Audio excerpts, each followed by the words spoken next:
아니하심이니이다. 아멘. 네, 오늘 시편의 부흥이 다 10번째 시간입니다. 10번째 시간 시편 제9편 1절부터 마지막 절인데요. 오늘 특별히 여기 4절과 7절에 있는 말씀을 중심으로 보좌에 앉으심이 부흥이다라는 제목으로 함께 말씀을 나누겠습니다. 자, 이 9편 역시 다윗의 시입니다. 다윗의 시인데 오늘 이 9편 1절부터 20절까지는 4개의 연으로 나누어져 있습니다. 먼저 첫 번째 연입니다. 1절로 3절 하나님에 대한 감사의 찬양을 하고 있습니다. 내가 전심으로 여호와께 감사합니다. 자, 우리가 어떤 내용을 말하기 전에 먼저 하나님께 내가 이렇게 감사합니다라고 표현하고 있는 것은 이제 그 뒤에 하나님의 이러한 역사와 섭리와 또 은혜를 입고 하나님께 감사합니다라고 하는 것을 미리 전제하고 있는 것입니다. 자, 그런데 하나님께 여호와께 감사하는데 어떻게 감사하느냐면 그 태도와 그 자세에 대한 말씀인데요. 전심으로라고 하는 표현을 쓰고 있어요. 전심으로. 자기의 모든 마음을 다하여 여호와께 감사한다는 거예요. 여러분, 우리가 감사하는데 내 마음을 정말 다해서 감사한 경험이 있으신지, 아니면 정말 그렇게 내 온 마음을 다 하나님께 정성과 사랑을 가지고 하나님께 감사를 표현하는지 한번 우리 자신들을 돌아보면 좋겠어요. 물론 우리가 일반적으로 보면 하나님께 큰 은혜를 받으면 받을수록 이런 감사하는 자세와 감사하는 어떤 태도와 감사의 내용이 더 크고 깊게 되겠지만, 또 어떤 사람은 작은 것에도 크게 감사하는 사람이 있고, 또 어떤 사람은 큰 은혜를 입었지만 별로 감사를 못하는 그런 사람도 있는 것을 보게 됩니다. 오늘 여러분들은 하나님께 전심으로 감사하는 우리 하나님의 귀한 자녀들이 되시기를 축복합니다. 자, 구체적으로 어떤 내용을 가지고 감사한다라는 표현은 없지만 그 다음 이어지는 말씀, 주의 모든 기이한 일들을 전하겠습니다. 이것은 무엇을 전제할까요? 하나님의 그런 기이하다, 초자연적인 하나님의 기사와 표적들, 인간이 감히 흉내낼 수 없는 하나님만의 그런 능력과 은혜를 지금 이 다윗은 표현하고 있습니다. 그런 것들로 인해서 내가 하나님께 감사하며 그 하나님의 역사를 내가 선포하고 전하겠습니다. 그래서 내가 주를 기뻐하고 즐거워하며, 주님께서 하신 그런 역사와 또 섭리와 은혜로 말미암아 내가 진심으로 주님 앞에 기쁨과 만족과 행복한 마음을 갖고 있습니다. 여러분, 우리 주님이 여러분과 함께 할 때 정말 여러분의 삶이 기쁘고 즐거운 삶이 되시기를 축복합니다.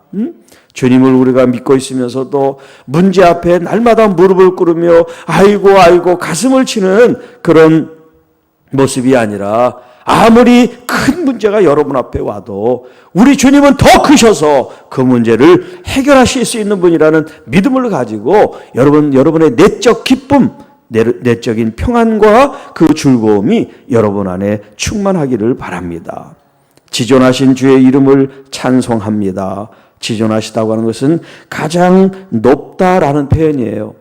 이 세상에서 가장 존귀하신 하나님, 그분의 그 이름을 찬양하고 경배하고 감사하며 영광을 돌립니다.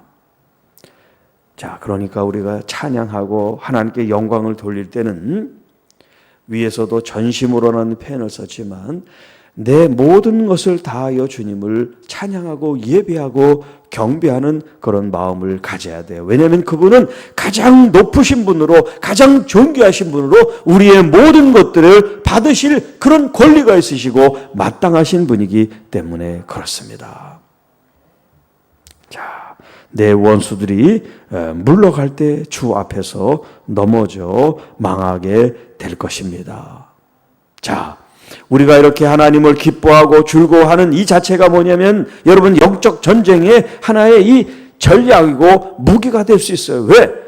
마귀는 자꾸 우리를 분란을 일으키고 아픔을 주고 어려움을 걱정을 끼쳐가지고 우리로 하여금 스스로 자포자기하게 만들고 하나님을 원망하게 만들고 하나님을 떠나게 만드는데 하나님을 더 잘 믿고 우리가 기뻐하는 그런 삶을 살 수 있을 때 사단은 왔다가 다 도망을 가겠죠. 우리를 공격하는데 이 소위 약발이 먹히질 않는 거예요. 어려움을 주면 고통을 받고 힘들고 아이고 해야 되는데 아니 이 사람이 더 주님께 더 나아가 찬양을 하고 경배를 하고 더 즐거운 삶을 살고 있으니 약을 놔서 도망가죠. 이런 삶이 되시기를 축복합니다. 이게 우리의 삶을 역전시키는 비결이라고 말씀하고 있어요. 우리가 원수를 물리쳐 이기는 것이 아닙니다. 하나님께서 배후에 역사하지만 우리의 마음과 자세가 이렇게 주님께 감사하고 기뻐하고 찬양하면 마귀가 공격할 틈이 없는 거예요. 우리가 늘 걱정하고 염려하니까 그 틈을 타서 공격하고 우리를 좌지우지할 수 있게 되는 권리를 우리가 내어준다는 사실이죠. 자, 두 번째 4절부터 10절 말씀인데요. 주께서 나의 의와 성사를 변호하셨으며 보좌에 앉으사 의롭게 심판하셨나이다.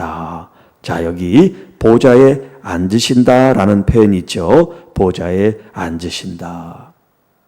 어제 주님의 다스리심에 대한 말씀을 드렸어요. 주님의 통치. 자, 그 말씀과 이제 연결이 되는 말씀인데요. 그 하나님께서 이 세상을 다스리는데 여기 보좌에 앉으신다는 그런 표현을 쓰고 있어요. 이 보좌는 왕좌를 말합니다. 세상의 왕자가 아니라 이 세상 온 우주 만물을 통치하시는 그 권세의 자리, 그 능력의 자리, 심판의 자리를 표현하고 있는 거예요. 보좌에 앉으사. 그러니까 이 보좌라고 하는 이 왕권은 무엇을 하기 위해서 의자에 앉으셨냐면 하나님께서 심판을 하시기 위해서 거기 앉으시는데 어떤 심판이냐면 의로운 심판이세요. 의로운 심판.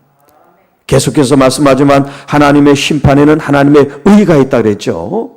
하나님은 의로우시기 때문에 이 땅을 심판하시는데 자기의 사사로운 감정과 자기의 어떤 그런 이기적인 마음으로 하나님은 심판하시는 것이 아니라 하나님은 의로우심으로 심판하시고 판단하시고 징계하시고 재앙을 내리시는 하나님이시라는 거예요. 자, 이제 이 보좌에 앉는 것이 왜 복이냐는 것은 이제 마지막에 또 말씀을 드리겠습니다. 이방 나라들을 책망하시고 또 악인들을 멸하시며 그들의 이름을 영원히 지우십니다. 왜? 하나님은 의로우시기 때문에. 나라든 백성이든 하나님의 이름을 욕되게 하고 하나님의 그 의를 따르지 않고 하나님을 잊어버린 백성들은 하나님이 그들을 멸망시키신다는 말씀이에요. 그래서 원수가 끊어지고 영원히 멸망을 하게 될 것입니다. 7절 다시 말씀합니다. 여호와께서 영원히 앉으시며 어디 앉아요? 보좌에 앉으시는 거죠. 어떤 보좌예요? 의로 심판하시는 보좌에 앉으시는데 그분은 영원토록 그 보좌에 앉아 의로운 심판을 하시는 분인데요. 그래서 심판을 위하여 보좌를 준비하셨습니다. 자, 이 시점으로 보면 아직 심판이 내리지 않았어요. 지금 이 다윗을 공격하는 이 악한 무리들이 있지만 하나님이 지금 당장 손보신 것은 아니에요. 지금 이제 하나님이 그 보좌를 준비하셨다는 것은 곧 있을 심판을 말하고 있는 거예요.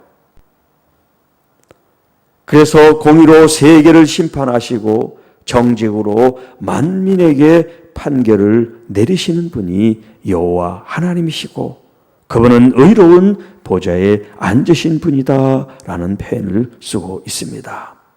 10절 여호와여 주의 이름을 아는 자는 주를 의지하오리니. 여기 이제 의지한다는 이 표현을 원문에서는 이렇게 안긴다라고 표현하고 있어요. 자, 압제가 있습니다. 환란이 있습니다. 대적이 있습니다. 원수들이 있습니다. 지금 공격하며 우리를 죽이려고 달려들 때 여러분 우리가 피할 반석이고 요새이신 우리 주님 품에 안길 때 우리 주님은 우리를 보호하시고 우리를 지켜주시고 이 모든 원수들을 주님께서 승리케 하신다는 말씀이에요. 주의 이름을 아는 자. 여기 이제 안다는 것은 이제 야다라고 하는 말인데 우리가 주님을 사랑함으로 그분과 하나가 되는 것을 말하는 거예요. 아담과 하와가 동침했다. 그럴 때 이 단어를 썼어요. 또 이 단어는 요한복음의 영생이 무엇이냐? 그것은 유일하신 하나님과 그의 보내신 아들 예수 그리스도를 아는 것이 영생이라고 할 때 그 아는 것을 말하는 거예요. 아는 것. 그러니까 지식으로 정보를 아는 정도가 아니에요. 정말 살과 살이 맞대는 것처럼 그렇게 인격과 인격과 그 생명과 생명이 하나가 돼서 서로 알아가며 서로 친밀한 그 과정을 여기 안다라고 표현하고 있어요. 물론 우리가 주님을 처음에는 그렇게 알 수 없지만 우리가 시간이 지나고 경험이 통해서 하나님의 말씀이 우리 안에 먹여지고 입혀지고 이 말씀으로 하나가 될 때 우리는 주님을 더 깊이 알아가게 되고 주님을 더 바르게 알아가게 되는 과정이 될 줄 믿습니다. 자, 주님 품에 안기고 주님을 의지하고 신뢰하는 그 사람들, 그렇게 주님을 찾는 사람들은 주님이 그들을 내치거나 버리지 아니하신다 하는 말씀이에요. 자, 두 번째 연 이제 11절부터 14절까지입니다. 여기 이제 세 번째 연에는 구원에 대한 간구인데요. 너희는 시온에 계신 여호와를 찬송하며, 여기 시온이라고 하는 것은 하나님의 임재한 곳을 의미합니다. 그의 행사를 백성 중에 선포합니다. 이 땅에 하나님께서 다스리는 그런 시온에서 주님을 찬양하고 또 주님께서 하신 그 모든 일들을, 섭리를 온 백성들이 알도록 선포합니다. 13절 여호와여 내게 은혜를 베푸소서. 여기 은혜라고 하는 것은 긍휼, 불쌍히 여김을 말하는 거예요. 자, 하나님께 대해서 하나님 나는 이런 의를 행했습니다. 난 이런 자격이 있습니다. 이런 마음으로 하나님께 나아가는 것이 아니라 항상 나는 죄인입니다. 연약합니다. 저는 진토와 같이 진흙과 벌레와 먼지와 같은 존재입니다. 그렇게 자기를 진심으로 겸손히 낮출 때 하나님은 우리를 높여주십니다. 그런 마음으로 기도하는 것이 뭐냐면 여호와여 내게 은혜를, 긍휼을, 자비를 베푸소서. 나를 사망의 문에서 일으키시는 주여, 나를 미워하는 자들에게서 받는 나의 고통을 보시옵소서. 여러분 지금 이 고통이 얼마나 큰지요. 사망이라는 표현을 쓰고 있어요. 죽음이라는 표현을 쓰고 있어요. 죽음의 문턱에 갔다 온 것처럼 그런 표현을 쓰고 있습니다.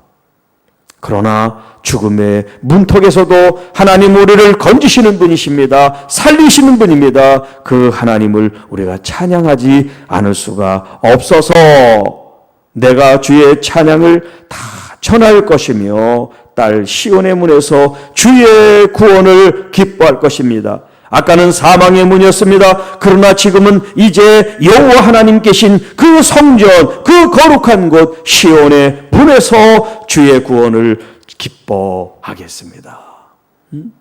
자, 지금 상황은 정말 죽음 문턱같이 어렵고 힘든 걸 지금 표현하고 있어요. 그러나 하나님이 도우시고 역사하시면 그 문이 사망의 문이 아니라 구원의 문이 될 것입니다. 은혜의 문이 될 것입니다. 치유의 문이 될 것입니다. 영광과 존귀를 돌리는 문이 될 것입니다. 이제 마지막 네 번째 연입니다. 15절로 20절. 자, 악한 사람들에 대한 하나님의 심판을 호소하고 있는 이제 노래인데요. 자, 16절 여호와께서 자기를 알게 하사 심판을 행하셨으며 악인은 자기가 손으로 행한 일에 스스로 얽매이게 되고 결국 자기가 웅덩이를 팠지만 결국 거기에 빠지고 넘어지고 그들은 멸망하게 될 것입니다. 그런 얘기예요. 자, 악한 사람들이 지혜롭고 똑똑하고 또 무슨 권세가 있고 물질이 있어서 잘 되는 것 같지만 결국 하나님의 심판을 받게 되면 자기들이 하는 그 일의 올무에 갇혀서 결국 빠지게 되고 그것은 하나님의 심판으로 이어지게 된다는 거예요. 자, 악인들이 수월로 돌아가며 수월이라고 하는 것은 하나님과의 단절된 관계, 이제 지옥이라고 생각을 하는데 지옥과는 좀 다른 깊은 어둠이라고 말할 수 있어요. 하나님을 잊어버린 모든 이방 나라들이 그리하리로다. 여러분, 하나님을 버리고 하나님 없이 사는 사람들은 결국 하나님과 단절된 영원한 죽음을 경험할 것이고 그들은 다시 구원받을 기회가 없게 된다는 거예요. 여호와여 일어나사, 우리가 계속 여호와여 일어나소서 지금 몇 번, 세 번째인가 지금 말씀드리죠. 여호와여 일어나소서. 하나님의 주권과 능력을 가지고 이 땅을 다스려 주시옵소서. 그런 소망을 담고 있는 구절이죠. 여호와여 일어나소서. 인생으로 승리를 얻지 못하게 하시고 이방 나라들이 주 앞에서 심판을 받게 하소서. 여호와여 그들을 두렵게 하여 이방 나라들이 자기는 인생일 뿐임을 알게 하소서. 자, 여기 지금 인생이란 단어가 지금 19절 20절에 나오는데 이 인생이란 말은 무엇이냐면 이제 사람이란 뜻이에요. 사람. 그런데 이 사람이란 뜻이 하나님의 그 창조하신 하나님의 그 능력과 그 권능 앞에는 보잘것없는 피조물이라는 뜻이에요. 그래서 여러분 사람 아담아가 바로는 진흙과 티끌이란 뜻인데 우리 근본이 그런 흙으로부터 왔다는 거예요. 흙으로부터. 그래서 사람이 흙으로 와서 흙으로 돌아간다는 표현을 쓰죠. 그러나 하나님께서 생기를 불어 우리가 생명이 된 존재인데 이 악한 사람들 하나님을 믿지 않고 따르지 않고 하나님을 거부한 이 영혼들은 결국 하나님의 심판을 받게 된다는 거예요. 이 땅에서 승리를 얻지 못하게 하소서. 주 앞에서 심판을 받게 하옵소서. 그래서 그들이 하나님을 두려워하며 그 인간이 아무것도 아니라는 것을 그들이 깨닫게 하여 주옵소서. 여러분, 우리가 하나님께 정말 우리가 전도를 하거나 복음을 전해도 하나님의 이 말씀을 거부하는 이유가 뭘까요? 하나님의 존재가 자기에게 대단하게 생각이 되지 않는 거예요. 자기가 가진 게 대단하고 자기의 지적 능력이 대단하고 자기가 뭔가 할 수 있는 그 능력을 바라보기 때문에 하나님 필요 없다고 생각하는 거죠. 그게 바로 어리석은 거예요. 자기만을 아는 거. 지금 내가 가진 것이 전부라고 생각하는 것이 어리석음인데 이 악한 사람들은 이 어리석음 때문에 하나님을 볼 수가 없어요. 그러니까 하나님을 보는 사람, 하나님을 찾는 사람, 하나님을 믿고 의지하는 사람은 누굴까요? 나는 아무것도 아닙니다 라고 주님 앞에 나오는 그 사람이 하나님을 만날 수 있어요. 자, 그런데 교회 안에서도 신앙생활 한다고 하면서도 자기 의를 내세우고 하나님을 존중하지 않는 그런 모습이 있다면 우리 자신들을 돌아봐야 되겠습니다. 자, 제가 말씀드린 이 보좌에 앉으신다 하는 이 말씀, 이것이 왜 부흥이냐고 하는 거예요. 부흥은 잘 되고 좀 뭔가 이 땅에서 보란 듯이 하나님의 역사를 가지고 살아가는 것이 부흥 같은데 왜 보좌에 앉으시는 것이 부흥이라고 표현했을까요? 자, 이 부흥이라고 하는 이 개념을 계속해서 제가 몇 차례 얘기를 하지만 가장 기본적인 것은 뭐냐면 산다라는 거예요. 산다. 다시 살아가는 거. 그러니까 이 산다는 것은 뭘 말하냐면 우리의 삶을 말해요. 삶. 우리의 삶이 부흥인데 이 삶이 어떤 모습이냐는 거예요. 무엇을 위한 삶이냐는 거예요. 무엇을 보고 가는 거냐는 거예요. 우리의 삶의 목적과 방향, 그것이 문제예요. 자, 그런데 여기 보좌에 앉으셨다는 이 표현은 뭐냐면 하나님이 심판하신다는 거죠. 의로. 내 삶에 있어서 하나님의 그 의로운 심판자 되신 하나님이 보좌에 앉으셨다는 건 뭘 말하냐면 지금 나의 왕이시라는 표현이에요. 어제 말씀드린 것처럼 주님이 다스리신다는, 주님의 그 왕권으로서의 주님이 나의 삶을 주관하신다는 뜻이에요. 그런데 특별히 심판하신다는 거, 의로 심판하신다는 거. 이 의로 심판한다는 게 왜 부흥이냐? 여러분, 우리가 계속해서 말씀드리지만 죄와 불의와 이 세상의 이 어둠 속에 있을 때는요, 우리가 하나님 앞에 잘 살아갈 수가 없어요. 양심이 있다고 하면 양심의 가책을 받아요. 하나님의 말씀을 들어도 내 속에 잘 마음속에 저장되지 않고 이것이 열매로 나올 수가 없어요. 왜? 이 죄의 쓴뿌리가 있기 때문에. 하나님의 말씀이 자꾸 이게 대립되고 엉켜서 그 하나님 말씀대로 우리가 살아가지를 못하게 되는 거예요.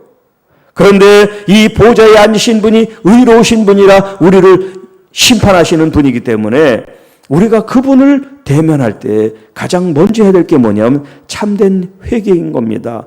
하나님, 제가 의롭지 못했습니다. 거짓된 삶을 살았습니다. 사람들을 바르게 섬기지 못하고 이기적이고 또 시기, 질투, 미움을 통해서 나만을 바라보는 그런 나를 위한 삶을 내가 살았습니다. 그런 것들을 돌아보게 된단 말이에요. 왜? 하나님은 의로 심판하시는 분이니 그분을 대면할 때 우리 자신이 어떤지를 내가 알게 되고 보게 된다는 거예요. 그럴 때 우리의 삶이 아름다운 삶으로 우리가 정리가 되고 정돈이 되고 새롭게 재조정이 되는 거예요. 이게 바로 바른 삶을 위한 하나님의 재조정이 일어나는 거죠. 하나님이 심판하시기 전에 먼저 회개할 때 우리는 심판을 면할 수가 있습니다. 그러나 우리가 나를 돌아보고 하나님이 심판할 것을 생각해서 진심으로 돌이키는 슈브, 주님께 회개함으로 돌아오는 삶을 살지 않으면 하나님의 심판을 받게 되니까 이건 부흥이 아니죠. 잘 사는 게 아니죠. 그러니까 보좌에 앉으신 분을 생각할 때 여러분, 우리는 그 하나님의 그 높고 지고하고 존귀하고 거룩하신 우리 하나님 앞에 나는 어떤 존재인지를 생각할 수 있게 하는 게 바로 보좌에 앉으신 우리 주님을 기억하고 생각하는 거예요. 그래서 보좌에 앉으신 우리 하나님 아버지, 그분을 우리가 생각하고 받드는 것이 뭐냐면 참된 부흥이라는 거예요. 왜? 내 삶이 거룩한 삶으로 변해지고 의로운 삶으로 나가게 되고 하나님의 말씀과 뜻으로 살아가게 되면 여러분, 우리의 삶을 통해서 하나님의 능력이 공급되고 하나님의 역사가 공급되고 하나님의 그 말씀들이 우리 안에 충만해지는 줄로 믿습니다. 여러분, 그런 마음으로 하나님 말씀을 들으시기를 바랍니다. 어제 어떤 집사님이 이제 타교의 성도님인데 표현을 써요. 이 시편 말씀, 목사님 말씀을 들을 때 인터넷 부흥회를 자기가 듣는 것 같아요. 인터넷 부흥회. 지금 이제 대면에서 부흥회를 못하니까 이렇게 이럴 때 하나님께서 말씀을 통해서 이렇게 멀리 있는 사람들한테도 이렇게 부흥회처럼 하나님 말씀을 공급하고 그 영혼이 소생하는 그런 말씀을 전한다는 그런 말씀을 들을 때 굉장히 기쁘더라고요. 여러분, 지금 여러분들이 부흥회를 지금 매일 참석하고 있다고 생각을 하시고 사모하는 마음으로 말씀을 끌어당기고 여러분의 삶 속에서 하나님의 주권과 능력이 나타나기를 축복합니다.